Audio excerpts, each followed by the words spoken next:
Another episode here, Spulture Show in the morning podcast, whatever you want to call it, we'll go with. Let's get this episode started off today by saying happy MLK Day to everybody. Not sure if you have work or school off, but enjoy it. I know we got basketball on kind of all day, got some earlier games. We got some hockey games earlier. We got some sports on all day, so if you got the day off, just enjoy it. Sit on the couch, watch some sports. Kind of in the middle of a windstorm here in Indianapolis, so everybody stay warm, stay safe. Can see a little snow outside on the ground, and also like some blizzard winds. It sounds like, so protect yourself.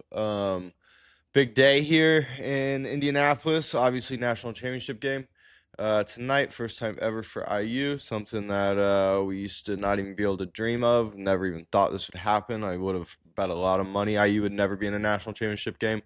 I would have probably said IU lost their football team before they ever played a national championship game. Um, but here they are, and it's awesome. It's cool. Everyone seems pretty hyped up about it. I know at all the games, there's been a ton of Hoosiers fans kind of taking over all these games. So everyone's pumped up. Everyone wants to win. I would prefer to see a Longhorns win, but I'm gonna be excited for my Hoosiers too. I do got that IU. Shout out IU Indianapolis. But anyways, let's go ahead. Also, before we get started, need to give another happy birthday shout to Mac Miller. Would have been his birthday today. Huge inspiration, not only for the website podcast, but also just huge inspiration in life. What a legend that guy was. So, happy birthday to Malcolm. Go ahead, listen to some Mac Miller today. Uh, if you are looking for some music to listen to. So here we go, getting into sports. Let's go ahead and start with.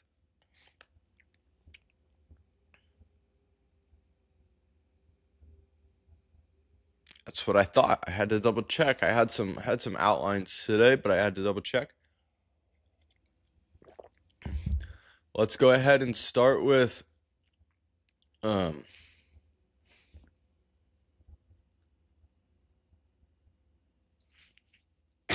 start with the Stan match. I know everyone wants to hear about the Vachereau and Martin Dam match that Aura Tennis and I were talking about, but gonna have to wait for that. He'll be back on the podcast. We'll talk about that together. Vachereau did get the win, straight sets, 4-4-4, one break each set. So Kramer was right on that one.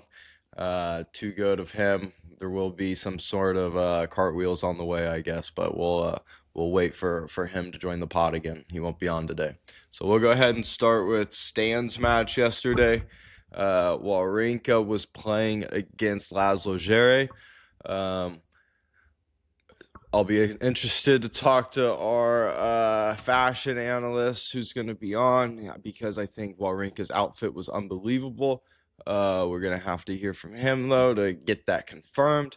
But anyways, yeah, I mean, Stan in Australia, he's got a lot of unreal memories. Obviously, that was his first Grand Slam. He beat Djokovic, I want to say 16-14 in the fifth en route to that. He also lost to Djokovic the year before in a crazy five-setter that I also want to say was 16-14, but they both weren't 16-14 for sure. So he won one 16-14, he lost one like 14-12. And so obviously just a ton of good memories for Stan. They're fast courts. He can just hit the lightning out of the ball. I mean, he's actually in better. We've talked about it on the podcast already. He's in better shape than he was, I think. And I mean, he still has the game. He still has the level. We saw it warming in the lead up. He lost to Kaboli 6 in the third. He lost to Renner 6 in the third. So we knew he still had the level. Yesterday against Laszlo Djere, though, he got off to a little bit of a slow-ish start, I guess you could say. I mean, considering he lost the first set, but we know he's beaten Djokovic in two Grand Slam finals, Wawrinka, and in both of those matches he lost the first set and then won the next three. So it's not totally unfamiliar territory for him to be down a set, especially Djere. He's not a, you know. He's not a serve and volleyer, right? He's not a fast court player. It was funny, like Sam Query during the comment cast during the whatever it's called during the match. He said Like, Wawrinka's got an unreal chip. Like, he can go back and rip, or he can come up and just block that return and just chip that return back. And he was saying, you might say, why wouldn't you just serve volley? But Jerry's only like served volley 3 times in his career or something, right? I mean, he's just not a fast court player. He's not coming forward. He'd rather sit back there and grind. Um, on those courts, Wawrinka's going to have time to set up. Actually, I don't really know about that, but Jerry's not like on Jerry's ball. He's going to have time to set up, rip through the courts, fast courts. He can hit through them way more than Jerry could. The crowd was unbelievable. Crowd was definitely on Stan's side. Stan's announced it's his last year on tour, so everyone was like pushing him through, wanting him to win, wanting to see him play another match. Hopefully, they'll get him on a bigger stadium because this thing was packed. He took the mic after the match. It was like a little bit of a goosebumps moment. It's someone that you've woken up to watch play at 3 a.m. In the final of Grand Slams. You've woken up, watched him lose to Roger in, what was that, the semis, I think, of Aussie.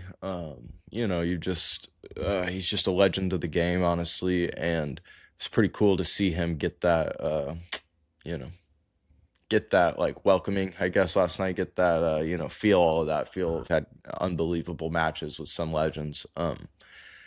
Yeah, legit. Stan pulls it out. The guy's too good. Jerry was like kind of sick or cramping or something along those lines. It's unbelievably hot down there in Oz right now. um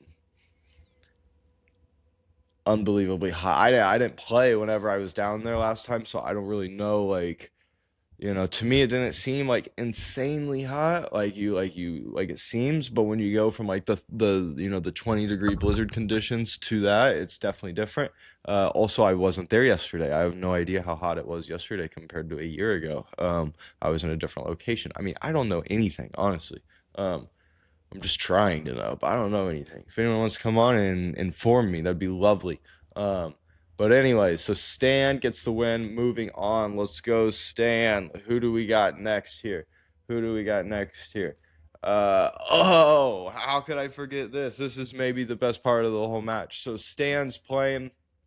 Obviously, he wins. He throws his towels into the stands. Right. We got two girls like here.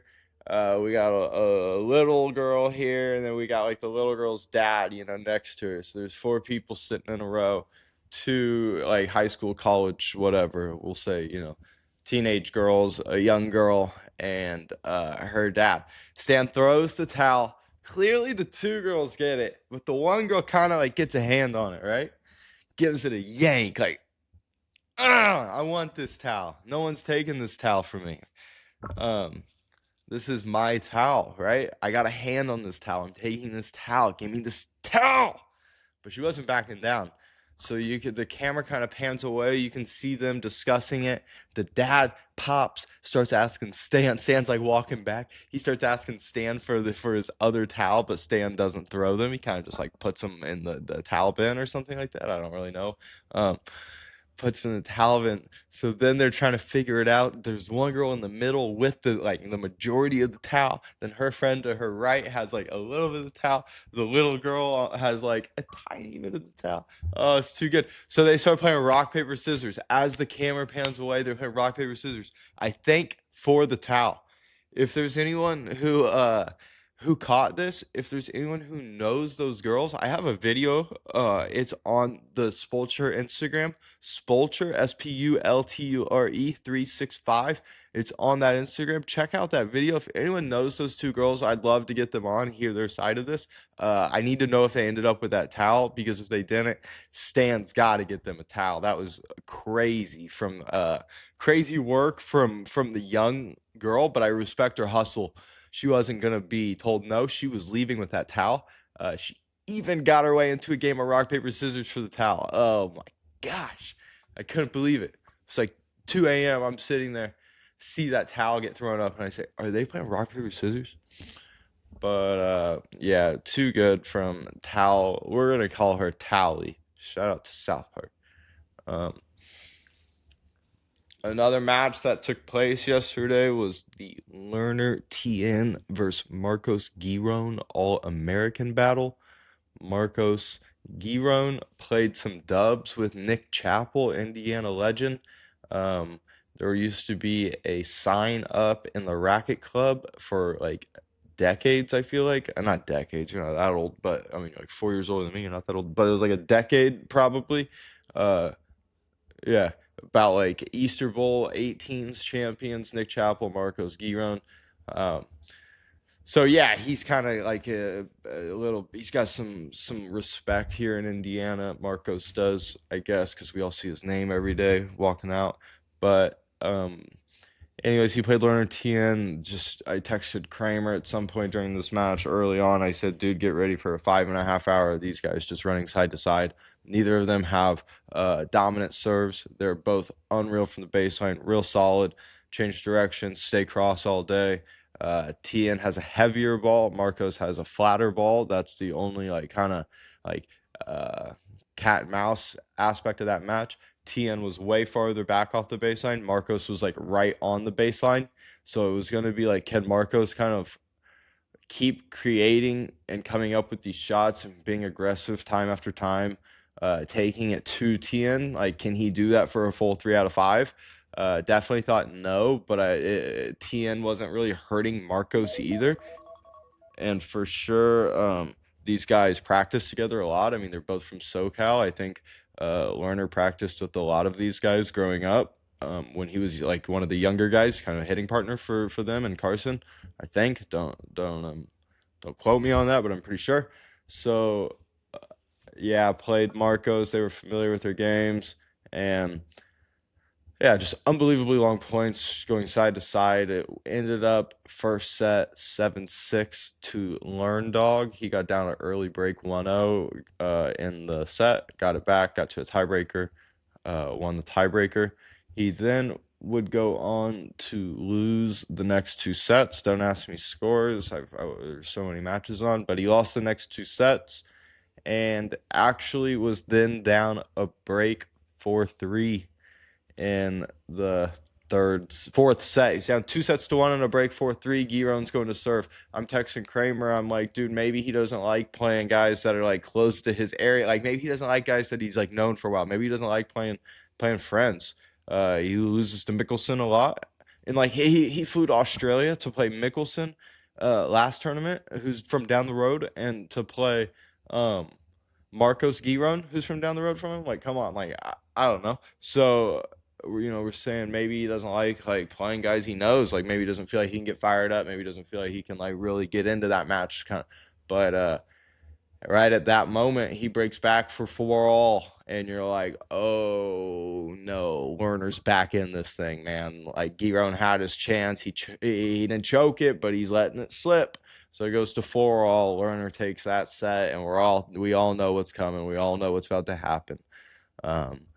We didn't see what happened coming, but we knew what was about to happen. We knew Lerner was going to take that fifth set. I mean, if he got it to a fifth set, there was really no question on who was going to take it. But within 23 minutes, he was up 5-0. It was 23 minutes because I said Tomic might lose his record for the quickest set ever because Giron is giving him a run for his money. 5-0 in 23 minutes.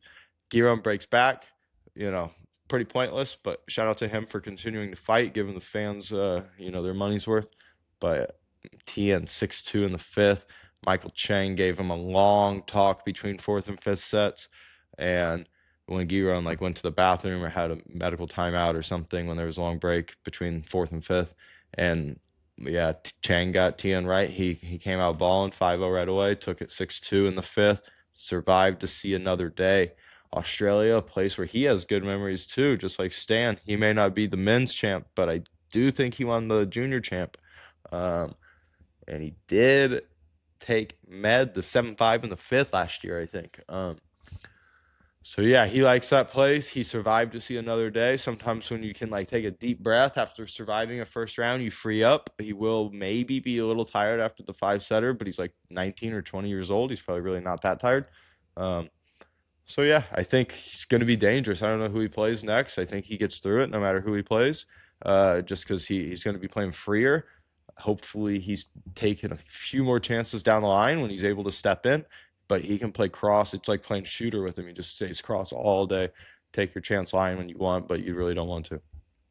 So Lerner T and Marcos Giron had a hell of a match, entertaining points. It was fun to watch. Um, and yeah, that's about all for you, Learn Dog. Um, Young people, not young people, learns the young people, but the cemented Americans, we'll call them at this point, all rolled in the first round. So that's all good to see too. We had Anisimova, easy dub, played Waltert. That's all we're gonna say, easy dub. Saw Pagula, she played I don't know, easy dub. We saw Coco, easy dub. We saw Tommy Paul. He played Kova. Word to Kova, but Tommy easy dub. Uh, but Kova's sick. I mean, it was probably. I didn't watch one point of that match, to be honest. I was watching other stuff. By the time it got to around to watching that, it was already like two sets, so no point to it. Who else do we got that had an easy dub? Tiafo, easy dub. Navarro though did go down a little not that shocking given her current form. Really, the last 12 months, her form has been not as good as it was 2024 season. I think she had a lot of points to defend, I want to say, from last year. So that was a tough loss for her. Her ranking's going to take a hit. But, it happens. She's still like 12 in the world today. But so she'd be all right. She'd be all right, though. Yeah, so just easy dubs for the Americans for the most part. For the seeded Americans, I would say we got Mickelson in action today versus Hatchinov. That'll be a gauntlet. Who else? Annie rolled, Pegu rolled, Tommy rolled, Vachereau beat Marty. We talked about that. Come on. We can talk about the Bears and the Bills. So, I mean, the football season kind of sucked NFL wise. Started out as a Colts fan. Obviously, I'm a Colts fan. Always am a Colts fan especially when they're 8-1. That's a great year to be a Colts fan. 8-2. But then when they go like 8-9 following that, right? You just want to blow your head off. So then Colts, yeah, I ended up missing the playoffs. I think if I would have bet on that when they were 8-2, I probably could have turned like 100 into 10K. That would have been fun. Did actually think about it, not to toot my own horn, but showing how dumb I am, I didn't do it, which is more of a Steven decision there. So don't follow my moves. I ain't a role model. My bad influence got the world drinking gold bottles. But yeah, so then I turned into a Bills and a Bears fan. I wouldn't say a fan. I turned into a bandwagon, straight bandwagon, for the Bills and the Bears, and I was like, all right, these are my new teams for the rest of the year. Hey, Colts are out. I will be supporting them. I will be rooting for them, and it was maybe tougher to be a fan of those teams for the 2 weeks I was than to be the Colts fan. Colts fan, my season would have been over. I would have just enjoyed my day. And yeah, the Bills and the Bears, dude. So the Bills, first of all, Josh Allen, like you would have thought, all right, it's his time, right? It's his golden opportunity to win a Super Bowl. Honestly, like, yeah. All right. The Bills and the Bears. Yeah. So Josh Allen would have thought it was his golden opportunity to win a Super Bowl. Not golden opportunity. I mean, they're hurt, they're banged up, but like he's the best. He's had his hand on it for 5 years and just hasn't been able to get it. So it's just like you would have thought, okay, no Mahomes, which has been his kryptonite. This is his year. Like the Ravens weren't very good. Like there's the teams that usually are the threats for him weren't around. You thought he has to do it. Turns out all of these other teams are threats now. The Patriots, the Broncos, the teams that you didn't really see coming or that we didn't think would be this good are this good this quick.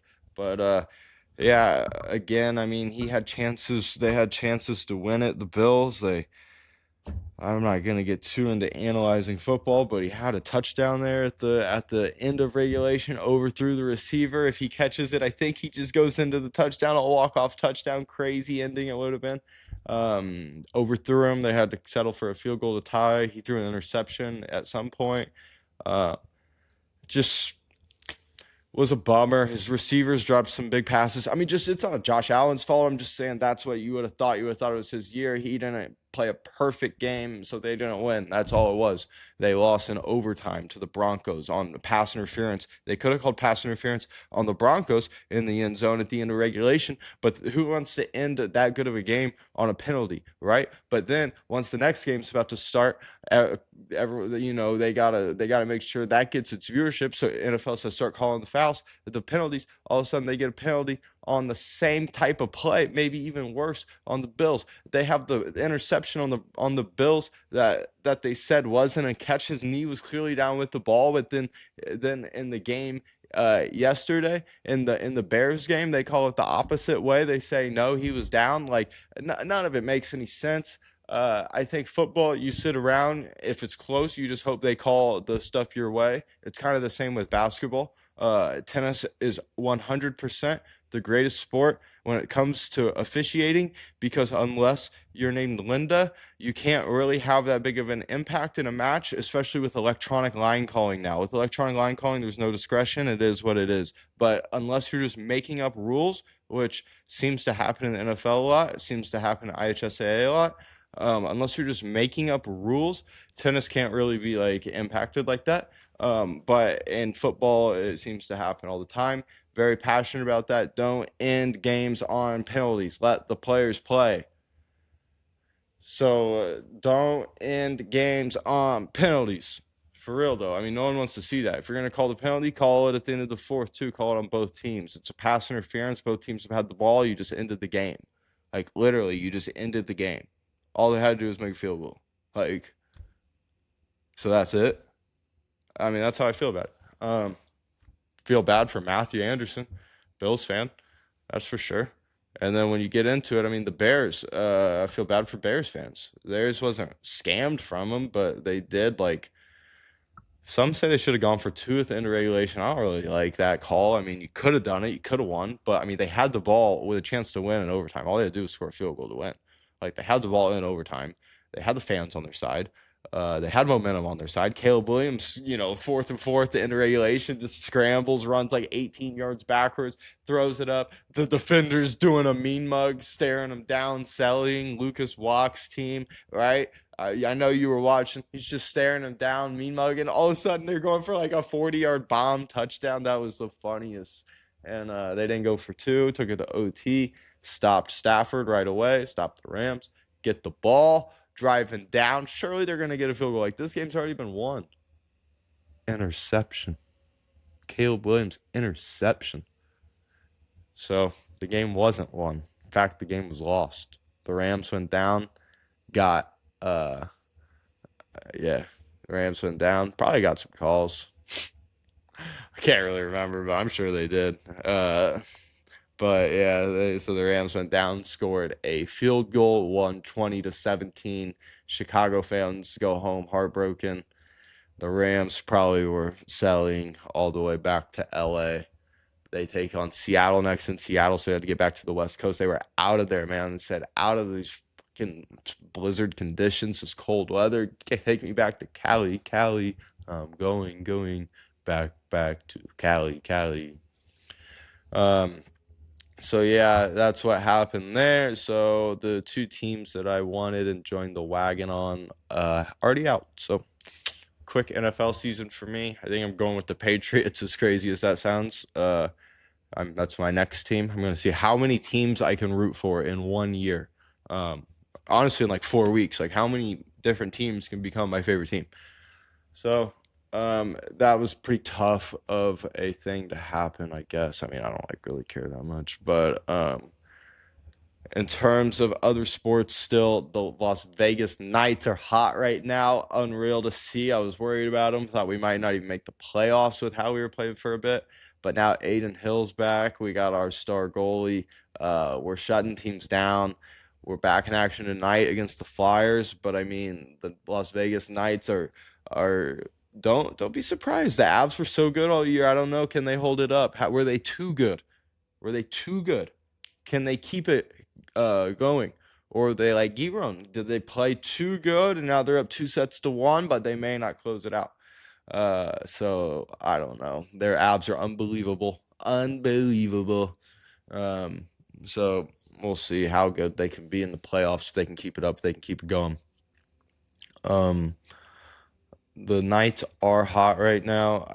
I just wrote down the topics today to try to make it easier because I was tired of doing all this shiza. Oh, the Survivor update. Um, the Survivor update is that everyone um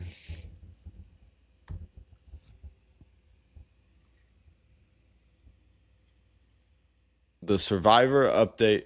It okay. So also with the Survivor, what a day! Only one person goes out. Everyone picked their winner, right? Day one has proven to be the hardest day so far, knocking out 12 people. Chase Hutchinson, the lone uh, murdered player yesterday, goes down. You got to feel bad for him, though. Honestly, he might inspire a rule change given the fact that his player withdrew, but it was down 2-1. They were in a fourth set, so that has I don't feel quite as bad. He was losing, but that is a pretty brutal way to go out on day two with a default.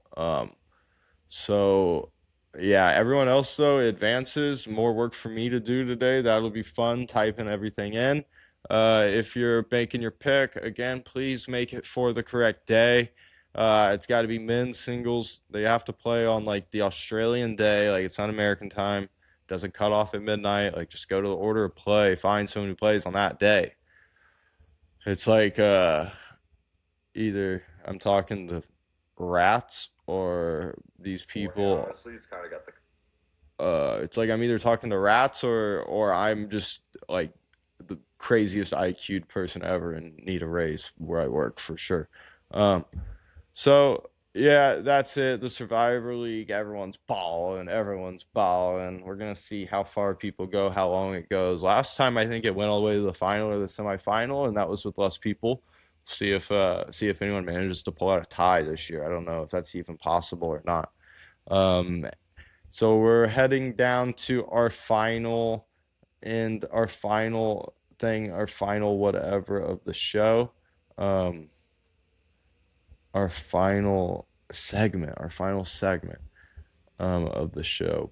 And so what I got to do here is I'm trying to find again my subscribers. I know there's a way to God, I need a younger person to help me with this stuff. I don't know how to do all this. So let's go to let's find these subscribers. I'm up to 30 now. We went from 24 to 30, so I gotta make sure that I give them their love. I know one guy that we got to shout is, Owen Burge. What a legend. Um, Absolute legend to the scene, Owen Burge. You might get just a couple minutes to yourself here today, Owen, because I can't figure out where any of my subscribers are. All right, hold up. Yo, Govinanda, subscribe, baby. Come on. That's huge. George Cotter. Some of these might be saying them again, but yeah, wow, we're up to 37. Let's go. I gotta make sure you guys see this, get your love. Come on. Govind Nanda and Owen Burge, I think, and George Cotter. That's the only three we're gonna drop today. Or maybe they have that many subscribers. Bro, does George Cotter have more subscribers than me? That's like very possible. What you doing on YouTube, Cot? Uh I'm gonna subscribe to you, bro. Bro's got videos from 9 years ago reacting to 1,000-degree knife versus dry ice. Dude, Kai, you're such a legend, dude. Hey guys, it's your boy The One today, and we're back again with another video. Today we'll be reacting to going 1,000-degree knife versus dry ice and other things. So, this is by Mr. Gear, and yeah, I'm here with Dylan. Kai, let's go. All right, that was worth it. I subscribed. Okay, Cotter, OBs, and Govinanda, three legends. Appreciate you guys. Until tomorrow, peace out. A-Town. I didn't discuss any matches for today. I'm an absolute fraud. Don't worry about it. Go Hoosiers. Far as I forgot for matches tonight, as far as those go, I'm just gonna run through a few real quick here, not really talk much about them. Let's just name them off and get them going. Nishesh Basavareddy playing around 8 o'clock versus Chris O'Connell. Nishesh, our first guest on the pod from Carmel, playing the Aussie Chris O'Connell around at 8 o'clock. Second match on. We've got Elliot Spazziri around 8:30 playing João Fonseca. Second match on also. Fonseca, young Brazilian Spazziri, Texas's own baby, Longhorn, hook 'em. Yeah, so that's a good match to watch. Spazziri beat Fonseca final round U.S. Open qualies when they played. Mickelson, Hachinov, second match on. Quinn Greek Sports, second match on. Me personally, my match of the day is Anna Kalinskaya playing Sane Cartel around 9:40. That'll be probably third match on. I would say 9:40 means third women's match on let's see which court 13. Anna Kalinskaya, I'm looking for in that one. Daria Kasatkina versus Barantukova. I don't really care about that one, but that's fun. Osaka's on at 4:30 in the morning. If anyone wants to wake up, I expect her to roll through that one. Who else do we have here? Fritz at 1 a.m. against Valentine Royer. Fritz should roll, but you never really know with Fritz in slams. He's subject to a upset at times, or he can get to the final. You just never know. That's sports. That's why they play the game. Pliskova versus Stevens, the throwback match of the day. Second match on 8:10. Good for them. So yeah, I just think if you're looking to watch some tennis tonight, Fonseca, Spazziri, O'Connell, Basavareddy, Hachinov, Mickelson, Kalinskaya, Cartel, and the other one that I mentioned, I think are all good matches to check out tonight.